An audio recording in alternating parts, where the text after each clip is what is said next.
It's time for another edition of The Blitz and time to talk Dak contract. Plus, what's Mike Zimmer going to do about the linebacker position on this team?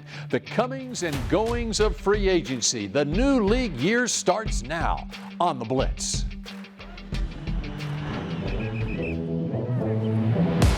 Pops out to the right, breaks a tackle. They blitz it. Prescott throws it down the right side for Lamb. Caught it!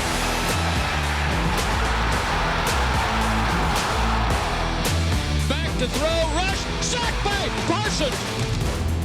Belt tie snap. Prescott with plenty of time. Locks it in zone. Jake Ferguson.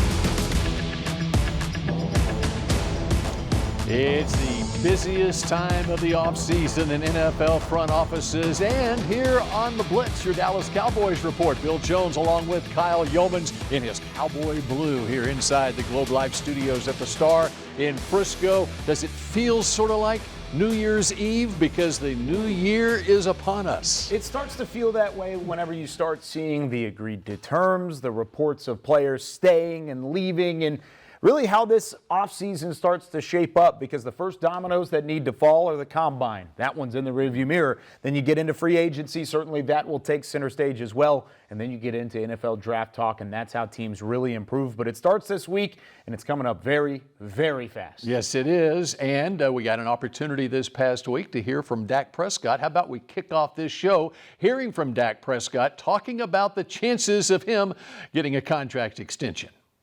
Yeah, I'm definitely confident. Obviously, it helps the team. It's important for the numbers.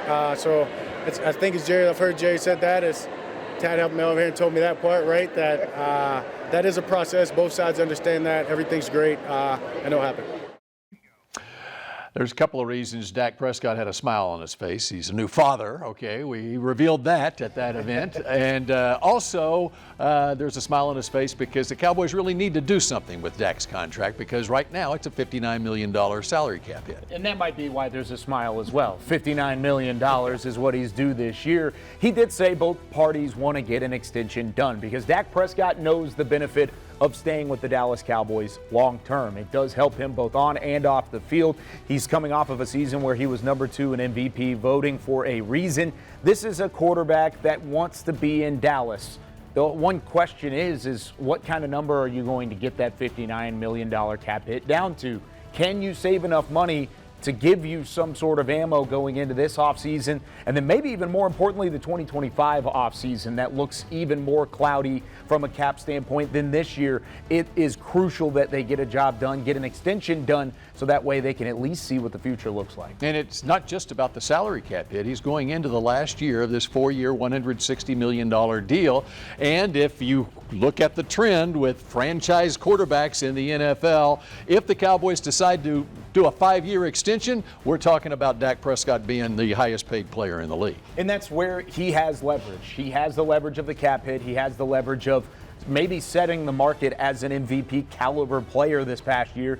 Is he going to set the market? That's yet to be seen. Maybe he takes a team-friendly deal, but right now he has as much leverage as anybody to ask for what he wants to ask for. He is the franchise player on this team, and yet there is no franchise tagged player on this team this year. Of course, Tony Pollard was last year as he's set to hit free agency. The Cowboys make the decision not to franchise any of their potential free agents this year. This wasn't really a surprise. This was a team that at least has used some level of the tag since 2016, and they've used it on Dak Prescott twice before. They used it, of course, previously to Tony Pollard with some individuals like DeMarcus Lawrence as well.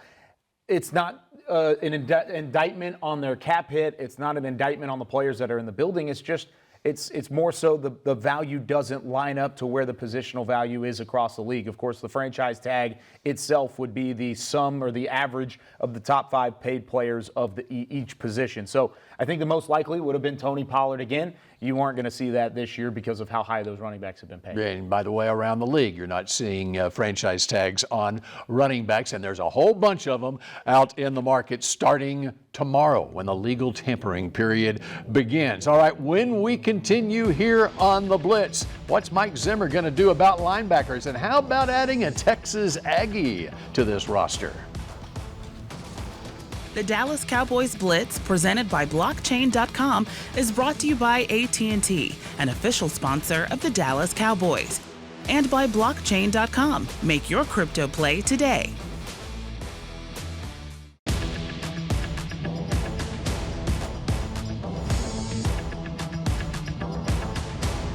This segment is brought to you by AT&T, an official sponsor of the Dallas Cowboys.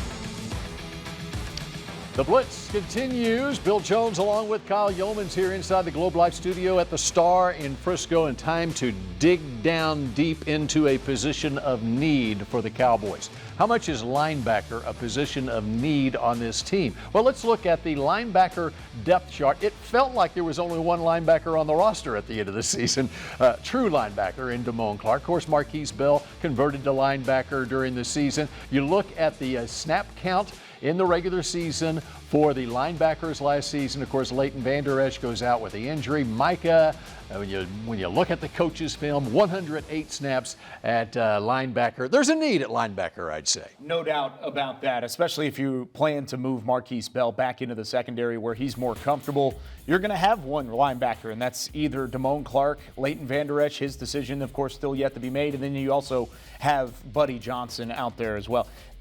You need linebacker, whether it's a veteran addition in the offseason, whether it's a draft pick moving forward.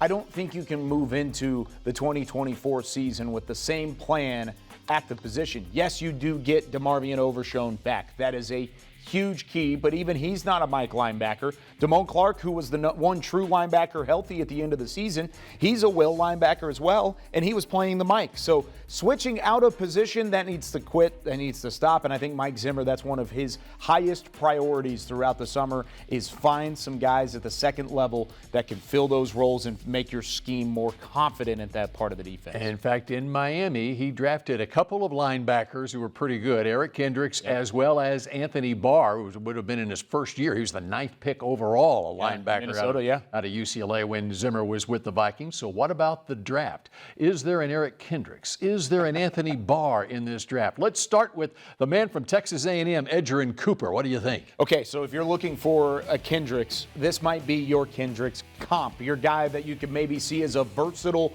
linebacker. He'll step up and stop the run. He'll drop back in coverage.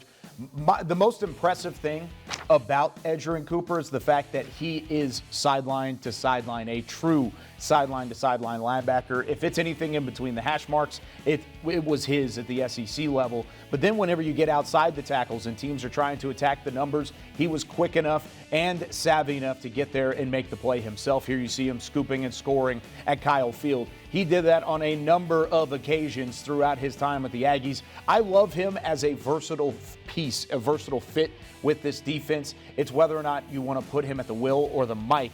I think you need to make him a Mike linebacker, which would bode perfectly for the second level. And it's interesting to see how DJ Durkin, the defensive coordinator with A&M, used him last year. Used him on the edge a little bit, and he's got length. He's got 34-inch arms. He can bend too at the combine, and ran a 4.5 and has similar combine numbers to Anthony Barr, although he is a smaller player. All right, how about Junior Colson out of Michigan? So if Cooper is the most versatile linebacker in the class, Junior Colson is the scariest, and what he brings out of Michigan is a downhill physicality. He was two-time All-Big Ten for a reason. He was the heart and soul of the defensive front seven for Jim Harbaugh's national championship Wolverines. And in this game against Alabama in the Rose Bowl, he was a one-man wrecking crew. He was spying Jalen Milroe behind the line of scrimmage, and Milroe could not do anything. And then as soon as he handed the ball off to guys like Jace McMillan and company, there was nowhere to go because of his run defense prowess. He's good in coverage as well. I really like what Colson brings. He's my number one linebacker in the class. If he is available for the Cowboys,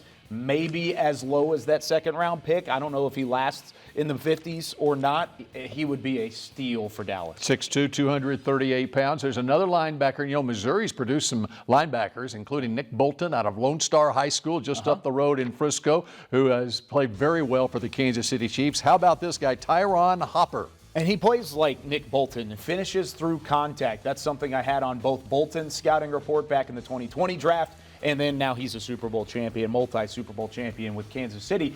Hopper does that as well. I really like the way that he's great in his change of direction. His movement is so fluid in coverage, and he plays through the chest, plays fast through contact. And when he's trying to take down a ball carrier, the number one knock that teams will knock him for is the fact that he is susceptible to broken tackles. Runners will go through him if he's unable to wrap up.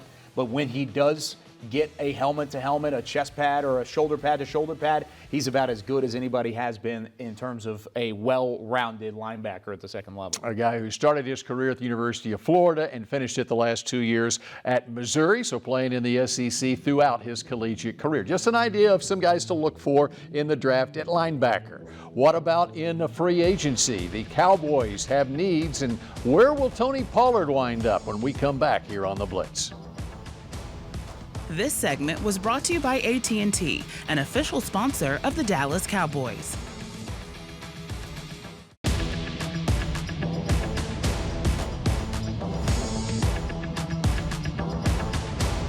This segment is brought to you by Reliant, the official energy provider of the Dallas Cowboys. As Dak Prescott would say, here we go. Yes, here we go. And it starts on Monday with the legal tampering period. Here we go. It's free agency time, and it's time to break down what the Cowboys have out there as free agents off this roster and what they might do elsewhere. And let's start on the offensive side of the football. Running back, offensive lineman, there you go, starting with Tony Pollard on that list and Tyron Smith on that list as well. Yeah, two big names, two big decisions to be had with both of those guys, former Pro Bowlers in their own right. Tyron Smith, a former All-Pro, and I think the conversation has already begun for both guys to possibly not be in a Cowboys uniform next year. Tony Pollard, it would take a team-friendly deal for him to return, and after getting paid $11 million on the franchise tag last year, a team-friendly deal for Dallas in the way that their cap situation looks like, it would probably be about $3 or $4 million or less. So it doesn't look likely that Tony Pollard would come to the table. I think it's even less likely that Tyron Smith is back at that offensive line spot. And there's been so much focus on Pollard and Smith. The other key one, the starter at center, Tyler Biadasz, is a free agent. And he's lost in the shuffle a bit. I think there's a way that he could come back just because of the lack of accolades. Tyron Smith has an All-Pro career, possibly a Hall of Fame career that he has under his belt, and plus he has some injury question marks with it. Tyler Biadasz can go get starter-like money anywhere in the league, but is he going to get money like he would in Dallas if they do bring him back? I don't necessarily think so. I think if there was one name out of that list that I'd say is most likely to return, it'd probably be Tyler Biadasz. Yeah, it might be similar to, he hopes it's similar to the case Connor Williams had a couple of years ago, who became the starting center for Miami, making about $7 million a year. We'll see if the market is out there for Biadasz. Defensive side of the football, there are some guys the Cowboys are interested in bringing back on that list, including Stephon Gilmore, including Dorrance Armstrong, but there is the list of your defensive free agents. And this is where I think you're going to see some disappointment from not seeing guys return. Neville Gallimore, Jonathan Hankins, Dante Fowler Jr. You're trying to get younger on your defensive line and your defensive front seven. Those guys maybe not fitting into the fold. You'll probably see a Stephon Gilmore or Jordan Lewis return, maybe one of those two guys available to come back on a team-friendly deal. But right now, with the way that the cap is currently $10 million over, there are ways to get that down. The Dak Prescott extension, like we talked about earlier in the show, is one way to do it. But I don't know if the Cowboys are in a real benefit or a business of bringing in guys that are multi-million-dollar deals, and I think Dorrance Armstrong might be the one that's going to hurt the most out of that. He's had so much production, one of the more productive players off of the edge in the NFC the last couple of years, and really an under-the-radar prospect. I think somebody and another one of those 31 other teams are going to take a risk on him. Maybe not a risk, but they're going to give some bigger numbers to him and see where he can take it. And the other thing about these defensive free agents, they were Dan Quinn players. Are they Mike Zimmer players? And what is Mike Zimmer looking to do with his defense? It might be different than what Dan Quinn did. And he talked about it in his opening press conference. He wants to get bigger.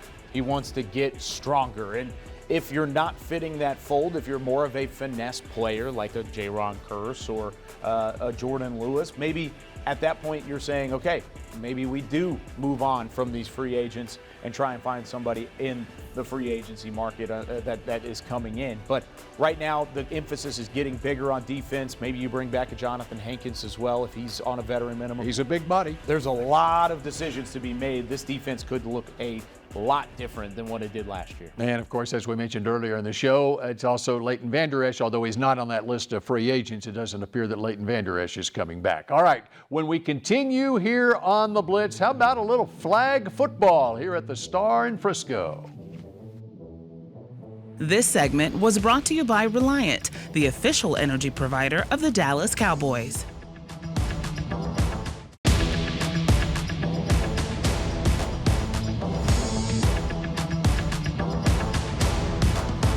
Welcome back to the Blitz. They were playing some flag football here at the Star in Frisco, and Nicole Hutchison has more.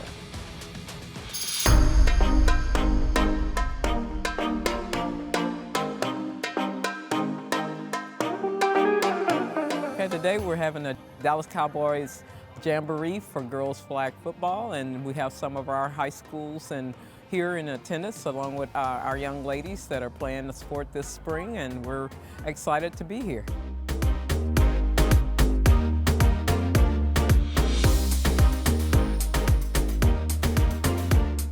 I was fortunate to be the one to actually implement flag football and do all the planning for Fort Worth Independent School District, so super excited about what the opportunities that it has brought for our girls. The Dallas Cowboys welcomed 123 middle and high school girls to the Star for their annual flag football clinic, teaching skills and drills and competition. It's more than just a game for the Dallas Cowboys and Fort Worth ISD schools. The Cowboys, partnering with Nike, NFL Flag, USA Football, and the NFL Foundation, of forming varsity flag football leagues across Texas, is changing lives and school cultures. Last year we went undefeated, in the regular district season, and so just seeing the community come together has just brought the school together. I've learned how to work with others and to have fun while doing it. It's not all about winning, and it's not whenever you lose, you always look at the bright side of things.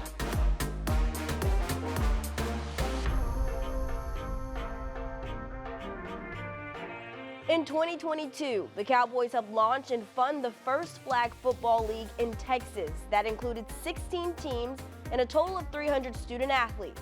Now, just 3 years later, over 100 more female students are expected to participate.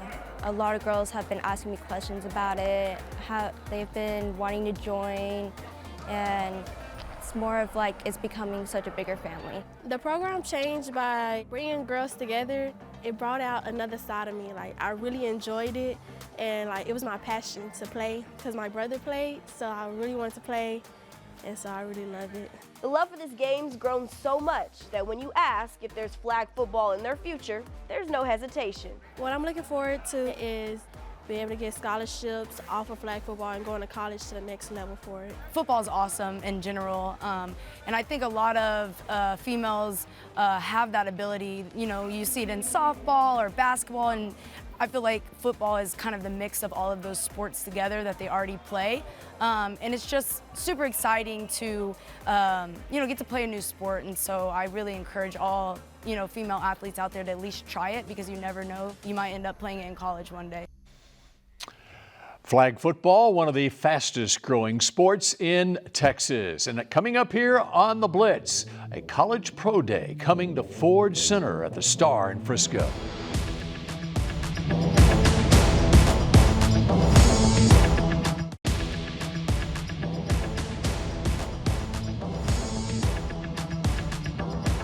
The Dallas Cowboys Blitz, presented by Blockchain.com, was brought to you by AT&T, an official sponsor of the Dallas Cowboys, and by Blockchain.com.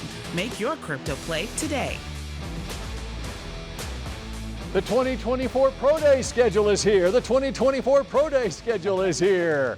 And there are some notable pro days that NFL scouts will be headed to over the course of the next few weeks. And look at the bottom of the list there, coming to Ford Center at the Star in Frisco. there's a rarity. The conference, the Big 12 Conference, is having its own pro day over 2 days, March 28th and the 29th. And yes, Kyle Youmans plans to be there to check out that talent, right? Yeah, and there's a lot of players that the Cowboys could be interested in the upcoming draft that are in attendance. Patrick Paul, offensive tackle from Houston. Zach Frazier, center from West Virginia. But one guy that's under the radar that I think is just phenomenal, probably not going to be a Dallas Cowboy, Ben Sinnott, tight end out of Kansas State. Watch out for him, all-around player. Fierce blocker, good receiver. I like him as maybe a mid-round tight end that could spark some team and some offense. All right, looking forward to hear what Kyle has to say leading up to the draft, and can't wait to see what happens this week as the league year starts on Wednesday. We'll see you next week here on The Blitz.